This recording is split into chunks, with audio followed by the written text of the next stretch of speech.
आपको क्या लगता है, आपको क्या लगता है ये बुलडोजर 2014 में आया है क्या?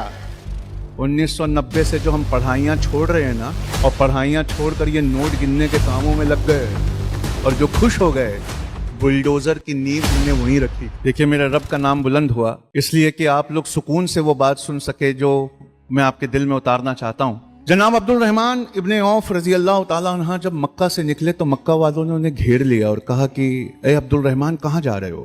कहा मदीने जा रहा हूँ। कहा क्यों? कहा अपने रसूल के पास। कहा हम तुम्हें नहीं जाने देंगे। कहा क्यों? कहा इसलिए कि तुम इतने अमीर हो कि तुम अगर मक्का से चले गए तो मक्का की इकोनॉमी खत्म हो जाएगी, हम तुम्हें नहीं जाने देंगे। उन्होंने कहा नहीं, मैं जाकर रहूंगा। तो उन्होंने कहा फिर एक शर्त है। बोले क्या? तुम अपनी सारी दौलत मक्का में छोड़कर खाली हाथ मदीने जाओ।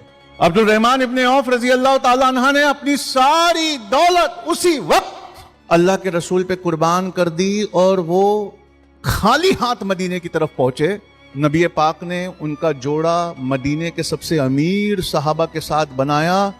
उस सहाबी ने अपने बगीचे, अपनी दौलतें, अपने घर, अपने मकान, यहां तक कि उसने कहा कि अगर आप चाहें तो मैं अपनी बीवियों में से तलाक दे दूं, इद्दत के बाद आप शादी कर लें।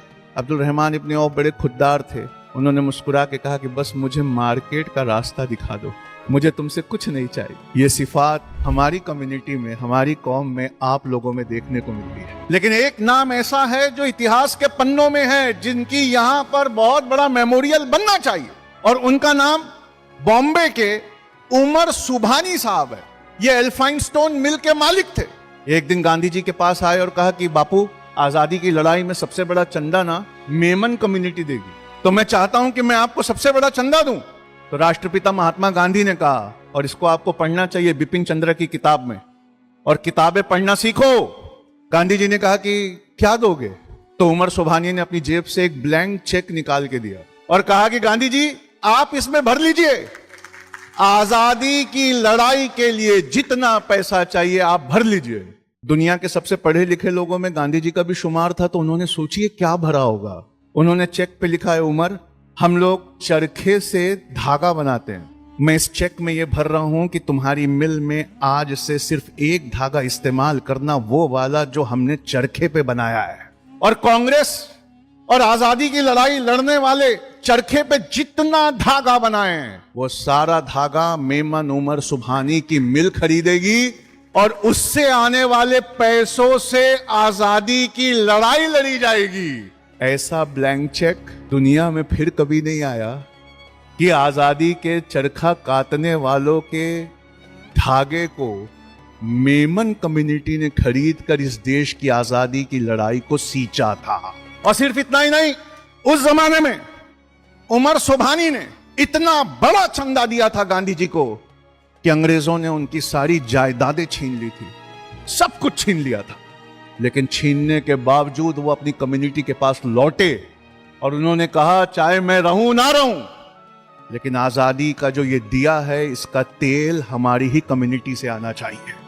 ये वो कम्युनिटी है जिसने राष्ट्रपिता को ब्लैंक चेक दिया था। लेकिन आज अगर आप हक की इस लड़ाई के इतिहास को इस बरकत वाली कौम की तरफ फिर से देखें तो कुछ कुछ महसूस होता है कि चीजें हल्की हल्की धीमे धीमे बदल रही हैं। आपकी कम्युनिटी पहले कहां तो लंदन से लेकर सिंगापुर और रंगून तक फैली हुई थी, लेकिन आजकल ऐसा महसूस होता है कि हमारे कुएं का दायरा लगातार सिमटता जा रहा है और हम कुएं के मेंढक बनकर रह गए।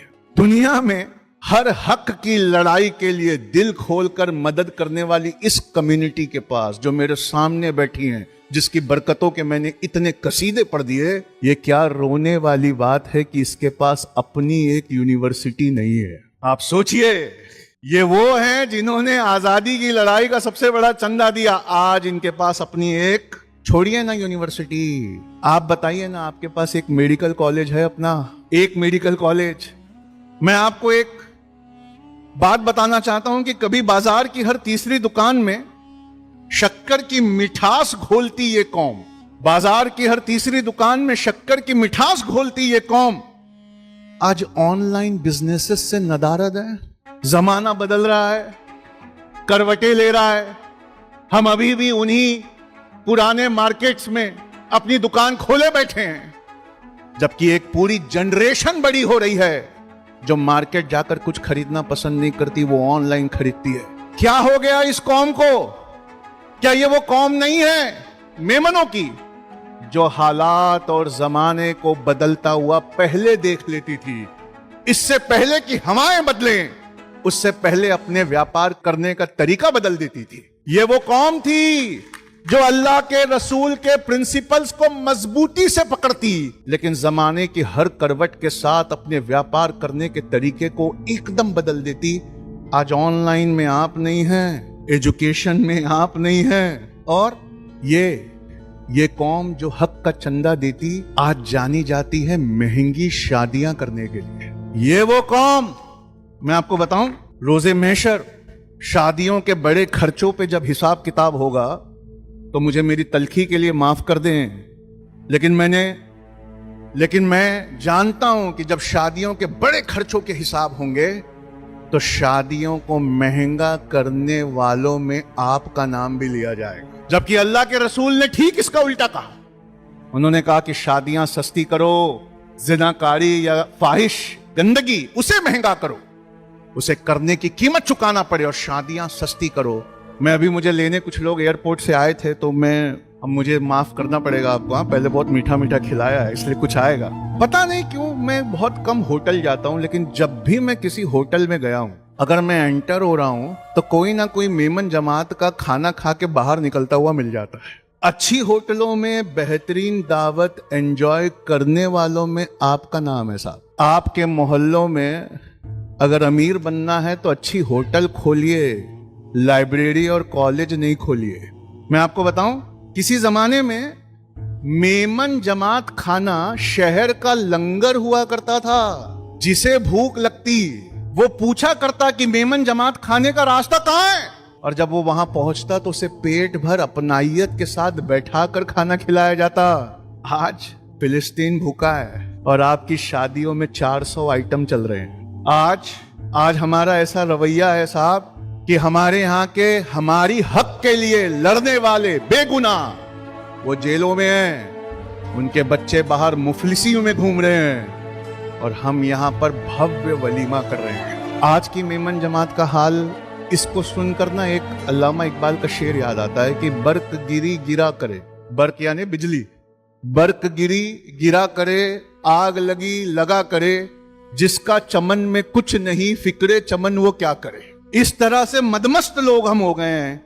इसी मदमस्ती में एक नाम और लेना चाहता हूं, कभी गूगल करके देखना, क्योंकि किताब पढ़ने का शौक तो आप लोगों को नहीं है। अभी इकबाल साहब मुझे बता रहे थे खजूर का काउंटर है, सैंडविच का काउंटर है, मतलब किताब का काउंटर, तो वो मेरा मुंह देख रहे थे। कहे किताब और मेमन, पहले आपके हाथ से किताब छीनी जाती है, फिर आपके पुरखों की याद मिटाई जाती है, फिर जिस जमीन और जायदाद पे आपको बहुत घमंड है ना उसे छीन लिया जाता है। कभी कोई जमीन जायदाद सीधा छीनी ही नहीं गई, पहले किताब छीनी गई है ताकि तुम्हें तुम्हारे हक ना पता हो, उसके बाद बुलडोजर आया है। आपको क्या लगता है, आपको क्या लगता है ये बुलडोजर 2014 में आया है क्या? 1990 से जो हम पढ़ाइयां छोड़ रहे हैं ना, और पढ़ाइयां छोड़कर ये नोट गिनने के कामों में लग गए, और जो खुश हो गए, बुलडोजर की नींव हमने वहीं रखी थी। आप समझ रहे हैं? तो आप कभी गूगल करिए, मेमन हबीब यूसुफ रजा मारफानी, इन्होंने आजाद हिंद फौज के लिए नेताजी सुभाष चंद्र बोस को उस जमाने में 1,03,00,000 रुपए का चंदा दिया था। मेमन यूसुफ रजा मारफानी ने 1944 में 1,03,00,000 दिए। मैंने चैट जीपीटी से पूछा आज ये कितना होता है, तो उसने महंगाई और करेंसी की वैल्यू से आंकड़ा निकाल के बताया 3,120 करोड़ आज का होता है। ताली मत बजाओ, शर्म करो कि आजादी का सबसे बड़ा चंदा देने वाले तुम्हारे बाप दादा थे, और किसी चौक पर उनका नाम नहीं है, किसी रोड का नाम उनके नाम पर नहीं है, किसी मेडिकल कॉलेज का नाम उनके नाम पर नहीं है। जब वो वहां दे रहे थे तो एक मेमन औरत थी, बुढ़िया थी, नाबीना थी, वो रोने लगी जोर से। तो नेताजी उसके पास गए, कहा अम्मा क्यों रोती हो? कहा बेटा मेरे पास 1 करोड़ 3 लाख नहीं है, नहीं तो मैं भी तुम्हें देती। तो उन्होंने कहा अम्मा इससे बड़ी चीज एक आपके पास है। बोले क्या? आपका बेटा, मुझे अपना बेटा दे दो। आपको मालूम है आजाद हिंद फौज का पहला ऑफिसर एक मेमन था जिसका नाम यूसुफ रजा रंधेरी था, और उसका हाथ पकड़ के उस औरत का नेताजी स्टेज पर लेकर आए।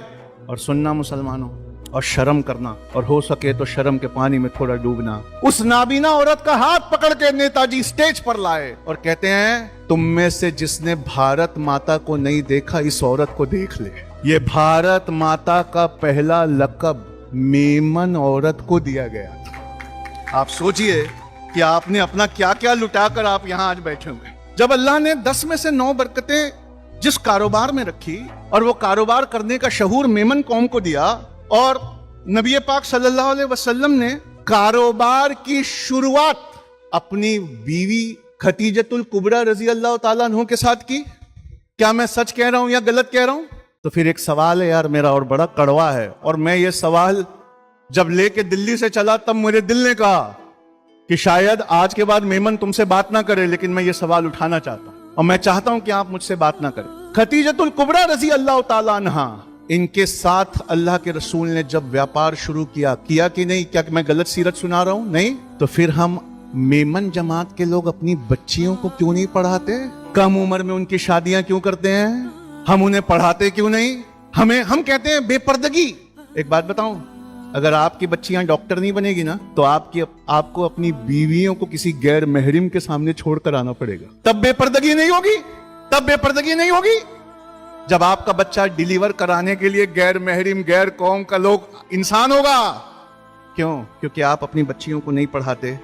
ये भी एक चीज है जो भारत माता कहा गया था, जिस औरत को उससे सीखनी चाहिए कि हमें अपनी औरतों के लिए कुछ करना चाहिए।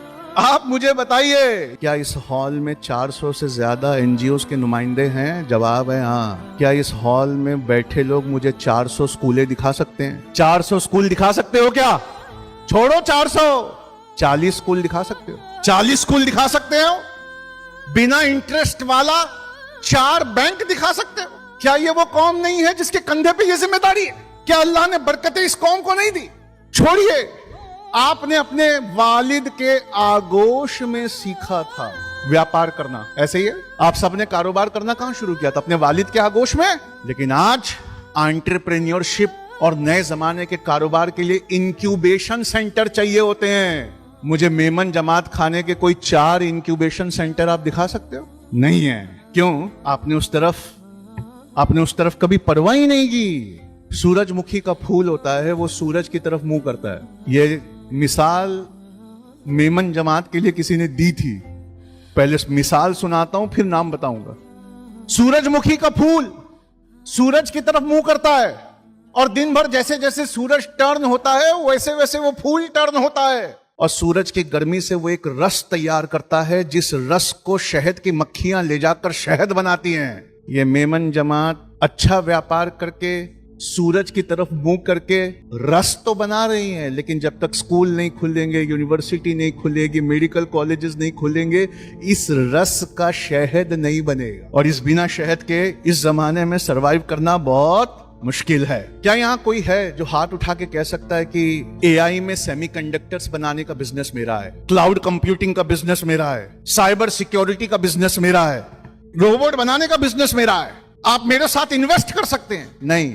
क्यों? क्योंकि इस सूरजमुखी के फूल ने अब सूरज की तरफ देखना भी छोड़ दिया है। वो उन्हीं धंधों में अपना कंफर्ट जोन ढूंढ रहा है जो उन्हें बाप दादाओं से विरासत में मिले। वो कोई नए बिजनेस की तरफ देख भी नहीं रहा। इसी बात पर मैं अपनी बात को समेटते हुए, बहुत गहरी बात है, अगर आप समझ गए तो मेरा यहां आना कामयाब हो जाएगा। ध्यान से सुनना। इतिहास की सैकड़ों किताबें हैं मेरे पास, उसमें एक पैटर्न है और फिर एक पैटर्न है, दोनों आपको देखना है। इतिहास की किताबों में सबसे आगे लड़ने वाले होते हैं, हक के लिए लड़ने वाले, सबसे आगे जाकर भिड़ जाने वाले, दुनिया को फतह करने वाले, ये लड़ने वाले सबसे आगे होते हैं। इनके पीछे कलम वाले होते हैं। ये कलम वाले जाते हैं अपना कल्चर, अपनी लैंग्वेज, अपनी मिठास, अपना रहन सहन, अपना पहनावा, ये लड़ने वालों के पीछे जाकर जमाने को सिखाते हैं। और उसके पीछे व्यापारी होता है जो इन दोनों के काम से फायदा उठाता है। पहले लड़ने वाला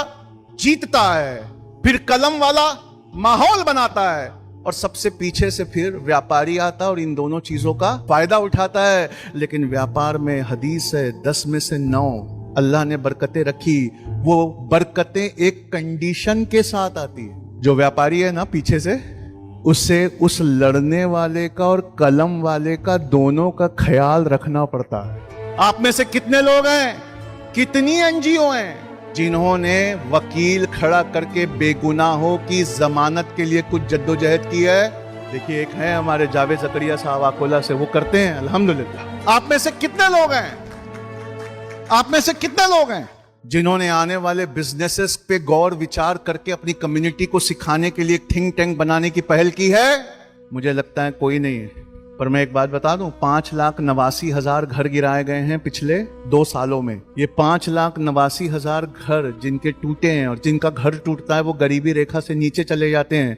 जो गरीबी रेखा से नीचे जाता है वो सबसे पहले मुड़कर किसकी तरफ देखता है? वो सबसे पहले मुड़कर उसकी तरफ देखता है जो उसी के भाइयों में है और जिसको अल्लाह ने नवाजा है। तो इन बेगुनाहों के घर बनाने की कोई मुहिम आपके पास है? इकबाल मेमन साहब से मेरी मुलाकात हुई नागपुर में। ये वहां पर घर बनाकर बांटने आए थे, और सस्ते में घर बनाकर बांटने आए थे। लेकिन आज इस स्टेज पर मेरा दिल बहुत टूटा। जिसे मैं बब्बर शेर कह रहा हूं या टाइगर कह रहा हूं, वो आज जुम्मा के दिन 100 रुपये के लिए अपनी कौम के सामने गुहार लगा रहा है। आप सोचिए सर, मुसलमानों का क्या बुरा हाल है कि उसकी कम्युनिटी में, मुसलमानों के रिलीजन में जो सबसे नवाजे गए हैं, जिनके पास अल्लाह ने सब कुछ दिया है, वहां 100 रुपये के लिए एक एक को रिक्वेस्ट करना पड़ रहा है। तो आप सोच कर देखिए पीछे वालों का क्या हाल होगा।